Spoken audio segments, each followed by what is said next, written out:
A Fatberg is a rock-like mass of waste matter in a sewer system formed by the combination of flushed non-biodegradable solids, such as wet wipes, and congealed grease or cooking fat.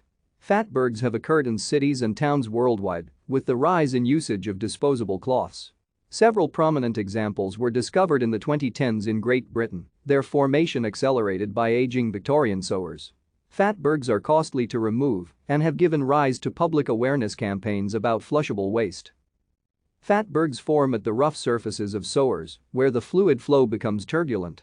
In pipes and tubes with smooth inner linings, fluid near the containing wall flows only slightly slower than fluid in the central channel of the pipe. Thus, the whole volume of fluid flows smoothly and freely. When fluid encounters an obstruction, a resulting swirl of water starts trapping debris. An obstruction can be any type of rough surface capable of snagging debris. In brick or concrete sewers there may be surplus cement drips, damaged brickwork, or loose mortar joints damaged by frost heave. Thank you for watching.